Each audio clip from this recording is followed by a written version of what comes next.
जय गुरु शंकर सर्वगुणाकर जय करी नहीं कृपाम तुहारे शरण रेणु शतकोटि बार एक करो प्रणाम बार एक करो प्रणाम कृष्ण शंकर गुरु हरे राम राम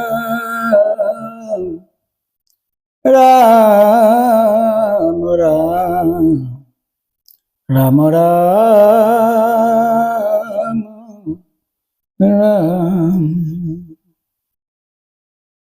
कृष्ण अजर्णा पदे माया देवी कबुलय भक्तर माया मदন্ত এই হেতু তেখে জনাৰ্দন নাম ধৰি আছা ভগ অন্ত জৰ্ণাপদে মায়া দেৱীক ইয়াত বুজনি দিছে ভগৱন্তই ভক্তৰ মায়া মৰ্দন কৰে সেইকাৰণে ঈশ্বৰে জনাৰ্দন নামে গ্ৰহণ কৰিছে এই ঘোষাই জনাৰ্দন নামৰ ভাঙনি প্ৰকাশ কৰিছে জনাপদে মায়া দেৱীক বুজাই এই মায়া তিনি গুণময় ব্ৰহ্মাকে আদি কৰি সমস্ত জগত মায়াৰ অধীন সকলো জীৱকে মায়াই বান্ধি ৰাখিছে একমাত্ৰ পৰমেশ্বৰ ভগৱন্তই মায়াতীত পুৰুষ ভকতক মায়াই মহিব নোৱাৰে কাৰণ ভগৱন্তই ভকতৰ মায়া মৰ্দন কৰে সেইকাৰণে হৰিৰ একান্ত সেৱকসকলে ভগৱন্তক জনাৰ্দন বুলি আখ্যা দিছে এই ৰাম মধুমতী মায়া উন্মত কৰা আছে যত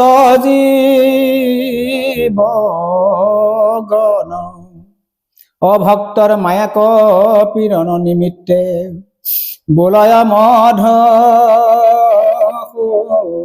দন মধুমতী মায়াই সমস্ত জীৱগণকে উন্মত্ত কৰি আছে ভগৱন্তই ভক্তৰ মায়াক পীড়ন কৰে নিমিত্তেই ঈশ্বৰক মধুসূদন বুলি কোৱা হৈছে এই ঘোষাই মধুসূদন নামৰ তত্ত্ব ইয়াত প্ৰকাশ কৰিছে এই ব্ৰহ্মাণ্ডৰ সকলো জীৱই মায়াৰ অধীন এই মায়াক মধুমতী মায়া বুলি শাস্ত্ৰই উল্লেখ কৰিছে কিয়নো মায়াক পৰি সমস্ত জীৱই স্বৰূপ পাহৰি পেলাই অনিত্য ভোগবিলাক কামনা বাসনাতে জীৱসমূহ ভোগ হৈ থাকে সমস্ত জীৱই সুৰাপাৰী লোকৰ দৰে উন্মত্তভাৱে এই জগতত কামনাৰ পাছে পাছে যদি খেদি ফুৰিছে কিন্তু একান্ত ভক্তসকলে সেই মধুমতী মায়াক উন্মত্ত কৰিব নোৱাৰে কাৰণ পৰমেশ্বৰে একান্ত ভকতৰ প্ৰাণ হেতুকে একান্ত ভকতসকলে পৰমেশ্বৰৰ চৰণত সুখ দুখ কামনা বাসনা সকলো অৰ্পণ কৰি দিয়ে একমাত্ৰ টান কটাই ঈশ্বৰে ৰক্ষা কৰিব বুলি তেওঁতে ভজনা কৰে সেয়েহে ভকত বৈশ্যল পৰম কৃপাময়ী পৰমেশ্বৰে ভক্তৰ মায়াক পীড়ন কৰে অৰ্থাৎ মায়াই ভকতক মুগ্ধ কৰিব নোৱাৰে ভগৱন্তৰ কৰোণা গুণে ভক্তসকলক মায়ামুক্ত হয় আৰু ভকতৰ মায়া পীড়নৰ কাৰণে ভক্তসকলে ঈশ্বৰক জনাৰ্দন নামে অভিহিত কৰি আহিছে এই ৰাম গো পদে বেদ ইন্দ্ৰিয়ক বুলি পৰন্ত তাক পালন এতে কেখে তাংক বোলয় গোপাল জানিবা মাহাজন গোপদে বেদ আৰু ইন্দ্ৰিয়সমূহক বুজাই আৰু ইন্দ্ৰিয়সমূহকে পালন কৰাৰ বাবে ঈশ্বৰক গোপাল বুলি কোৱা হৈছে এই ঘোষাই গোপাল নামৰ ইয়াৰ অৰ্থ প্ৰকাশ কৰিছে গোপদে বেদ আৰু ইন্দ্ৰিয়কে বুজোৱা হৈছে ইন্দ্ৰিয়বোৰক গৰুৰ লগত তুলনা কৰিছে গৰুৰ যেনে অজ্ঞান নিজৰ কোনো বোধ নাই ঠিক গোৱালে নিজৰ ইচ্ছা অনুসৰি ফুৰাব পাৰে সেইদৰে জীৱ ইন্দ্ৰিয়সমূহক অচৈতন্য বা অজ্ঞান বুলি কোৱা হৈছে পৰমেশ্বৰে অন্তৰ্যামী ৰূপে হৃদয়ত থাকি চৈতন্য শক্তিৰ দ্বাৰা ইন্দ্ৰিয়সমূহক পৰিচালনা কৰি আছে যেনেকৈ বৃন্দাবনত কৃষ্ণই গো বৈশ্য পালন কৰাৰ বাবে তেওঁ গোপাল বুলি নামাকৰণ কৰা হৈছিল ঠিক সেইদৰে পাৰমাৰ্থিক দৃষ্টিত জীৱৰ ইন্দ্ৰিয়সমূহক ঈশ্বৰে পালন কৰি থকা বাবে মহন্তসকলে তেওঁক গোপাল বুলি নামাকৰণ কৰিছে আনহাতে এই বেদশাস্ত্ৰসমূহে পৰমেশ্বৰৰ যজ্ঞ পুৰুষ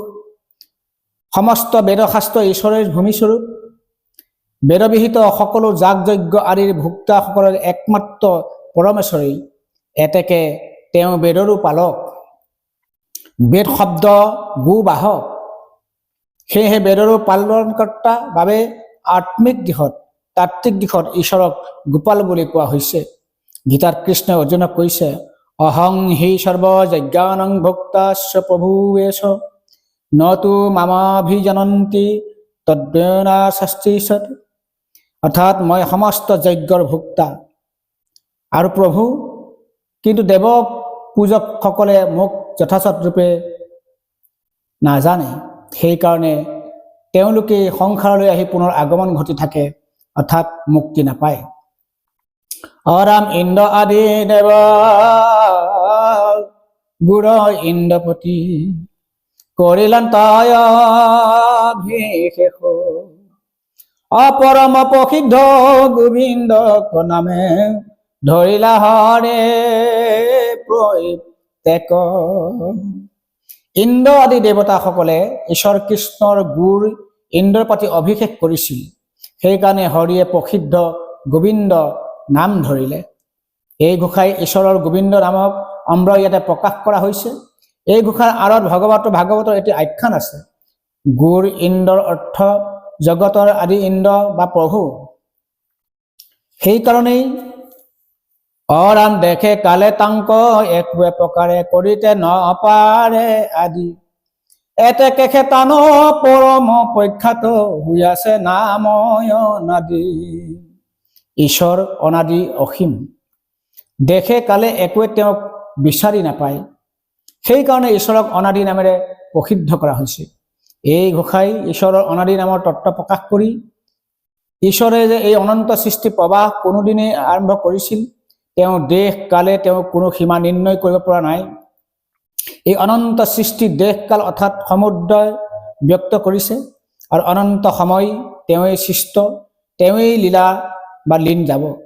এই অনন্ত সৃষ্টি প্ৰবাহ অনন্ত সময়ে তেওঁ আদি নিৰ্ণয় কৰিব নোৱাৰাৰ কাৰণেই তেওঁক অনাদি নামেৰে ইয়াত প্ৰকাশ কৰা হৈছে। অযত বেদবাদী বেদক বিচাৰি কৰিতে নপাৰে অন্ত এই হেতু তেখে ঈশ্বৰৰ নাম প্ৰসিদ্ধ ভৈল অনন্ত। বেদজ্ঞ পণ্ডিতসকলে বেদ অধ্যয়ন কৰি ঈশ্বৰৰ মহিমা অন্ত কৰিব পৰা নাই, সেইকাৰণে ঈশ্বৰ অনন্ত নামেৰে প্ৰখ্যাত হৈ আছে।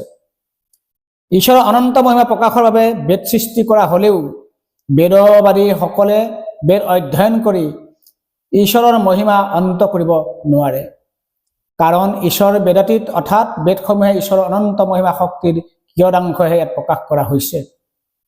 গীতা শাস্ত্ৰত ভগৱান কৃষ্ণই অৰ্জুনক কৈছে, অৰ্থবা ব্ৰহ্ম নৈতন্য কিং জ্ঞাতেন ভাৱাত তবা তৰ্জুন বিষ্টভ্যাহিমিদং কুৎমানমাক্ষণ স্থিতু জগত। হে অৰ্জুন, ইমান বিস্তৃতভাৱে জনাৰ বা তোমাৰ প্ৰয়োজন কি আছে? মই মোৰ এটি ক্ষুদ্ৰ অংশৰে সমুদায় জগত মই ব্যাপী আছোঁ। এতেকে সমস্ত বেদৰ্য বেদজ্ঞ সকলো ঈশ্বৰৰ মহিমা অন্ত কৰিব নোৱাৰে, সেইবাবেই অনন্ত নামেৰে মই প্ৰখ্যাত হৈ আছোঁ। অধম পুৰুষ উত্তম অভজিয়া যাৰ চৰণে পুৰুষোত্তম নামৰ ধৰিয়া আচন্ত এহে কাৰণে।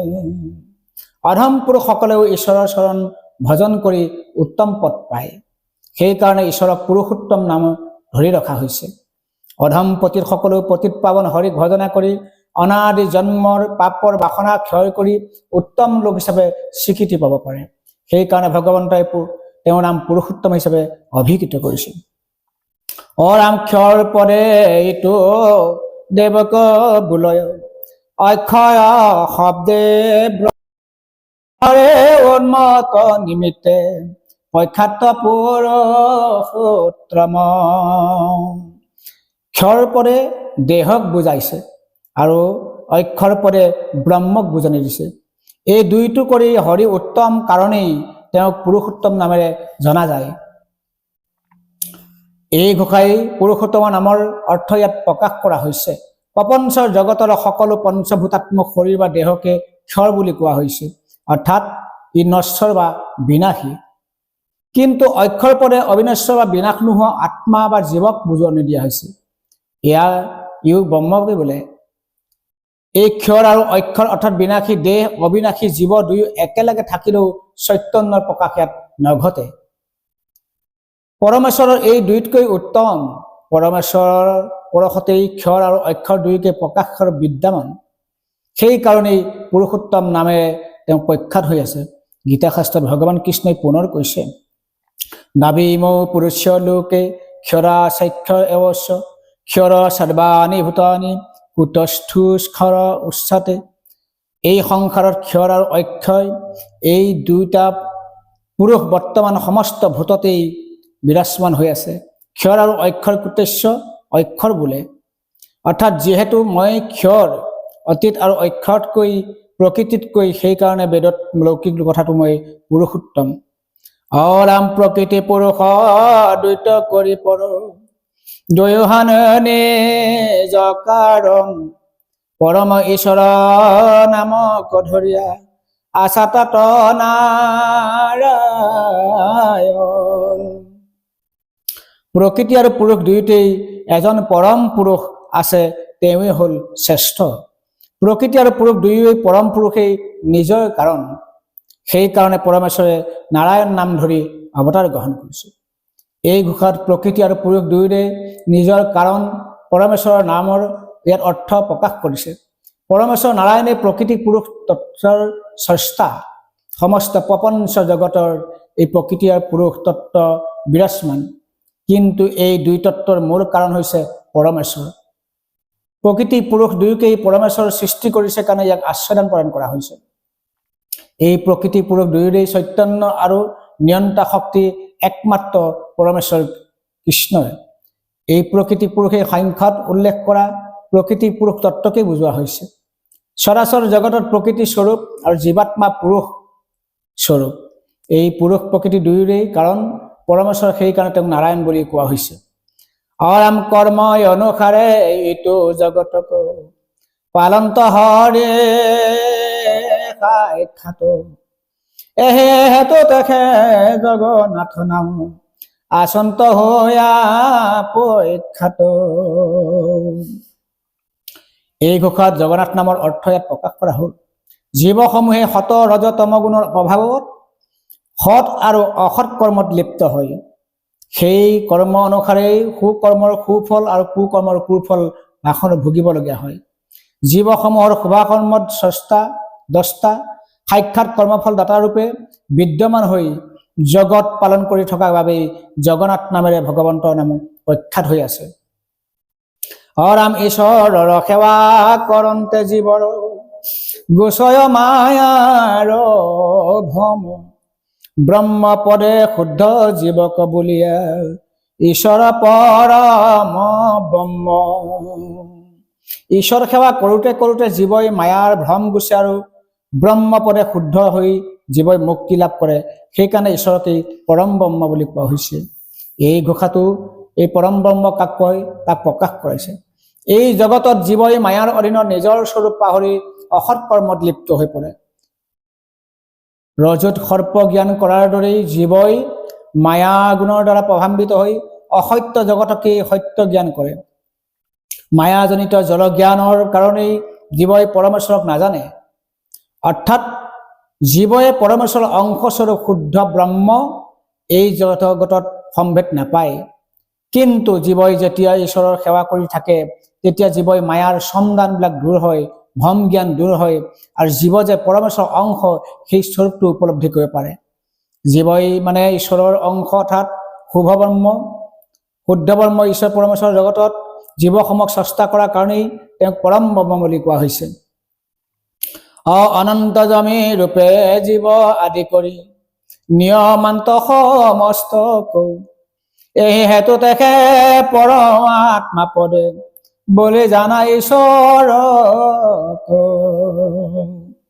ঈশ্বৰ সমস্ত জীৱৰ অন্তৰ্যামী হিচাপে থাকি সমস্ত জগতকে নিয়মিতভাৱে সৰ্জন পালন কৰি নিয়ন্ত্ৰণ কৰি আছে। সেইকাৰণে ঈশ্বৰক পৰমাত্মা নামে প্ৰকাশ কৰা হৈছে। এই ঘোষাটো ঈশ্বৰৰ পৰমাত্মা অৰ্থই প্ৰকাশ কৰা হ'ল। সমস্ত জীৱৰ ভিতৰত পৰমেশ্বৰ অন্তৰ্যামী হিচাপে থাকি সকলোকে নিয়ন্ত্ৰণ কৰি আছে। জীৱসমূহেই স্বতন্ত্ৰ নহয়, ই চৈতন্যও নহয়।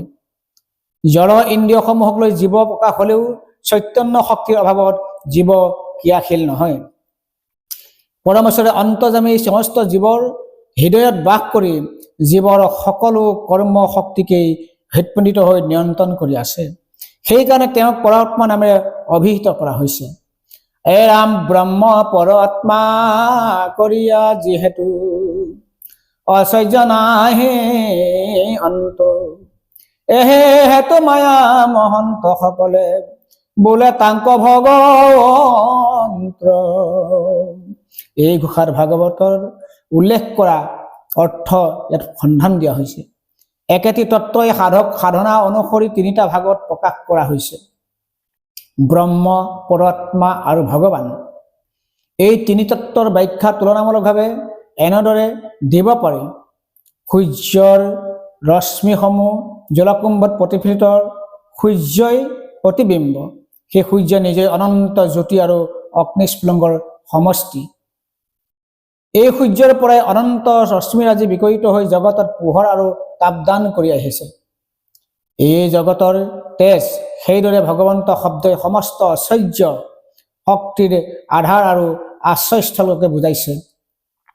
একান্ত ভক্তসৱে সমস্ত ঐশ্বৰ্য শক্তিৰ আধাৰ আৰু আশ্ৰয়স্থলক বুজোৱাৰ কাৰণে একান্ত ভক্তসৱে সমস্ত ঐশ্বৰ্য শক্তিৰ অধিকাৰী হৈ ভগৱন্তক স্তুতি প্ৰাৰ্থনাৰে ভক্তি কৰি আহিছে। ব্ৰহ্মজ্ঞানীসকলে সেই ভগৱানৰ পৰা বিস্তাৰিত হোৱা জ্ঞানৰাজিৰ সাধনা অনুসৰি সূৰ্যৰ ৰশ্মিৰ দৰে গোটেই জগতত পৰিব্যাপ্তময় হৈ থকাৰ দৰে ঈশ্বৰৰ সমস্ত জগত সকলোতে ব্যাপ্তমান হৈ থকা দেখা পোৱা যায়। ঈশ্বৰে সেই সৰ্বব্যাপী শক্তিকেই জ্ঞানমাৰ্গীসকলে ব্ৰহ্ম আখ্যা ইয়াত প্ৰদান কৰিছে। সৰ্বচলবিদাং ব্ৰহ্ম, এই জ্ঞানীসকলৰ উপলব্ধি। কিন্তু যোগীসকলে নানা যৌগিক ক্ৰিয়াৰ দ্বাৰা ইন্দ্ৰিয়াদি সংযম কৰি চিত্ত শুদ্ধি কৰাৰ পাছত হৃদয়তে পৰমাত্মা জ্যোতিক দৰ্শন কৰে। এই জ্যোতিকে দৰ্শন কৰি যোগীসকলে ঈশ্বৰক পালো বুলি আনন্দতে অধীৰ হৈ ফুৰে। যোগীসকলে হৃদয়ত প্ৰকাশিত হোৱা এই জ্যোতিকেই পৰমাত্মা আখ্যা দিয়া হৈছে। এই ব্ৰহ্ম পৰমাত্মাকেই আদি কৰি সমস্ত ঐশ্বৰ্যৰ আধাৰৰ বাবেই ঈশ্বৰক ভগৱন্ত বুলি কোৱা হৈছে। পৰমাত্মা আদি কৰি সমস্ত ঐশ্বৰ্যৰ আধাৰ বাবে ঈশ্বৰক ভগৱন্ত বুলি কোৱাৰ পাছতেই 6টি ভাগত ইয়াক ভাগ কৰা হৈছে। সম্পদৰ যি জ্ঞান অধিকাৰী তেওঁৱেই হ'ল ভগৱন্ত। পৰম ঐশ্বৰ্য ঐশ্বৰিক সম্পদ, এয়া হ'ল ভগৱন্তৰ অংশ। এই ৰাম নিজ শক্তি পদে গৰুৰৰ ধ্বজ কৰিলা হৰে যিহেতু, এইটো কাৰণে মহন্তে হৰিক বোলয় গৰুৰ কেতু। গৰুৰ ভগৱন্ত নিজা ভক্ত আৰু বাহন। ভগৱন্তৰ গৰুৰ বাহন হোৱাৰ কাৰণে তেওঁক ৰথ ধাৰ্যাটো গৰুৰ প্ৰতীক ব্যৱহাৰ কৰিছিল। সেইকাৰণে তেওঁক গৰুৰ কেতু বুলি কোৱা হৈছে। কৃষ্ণ কৃষ্ণ। হৰি হৰ ৰাম।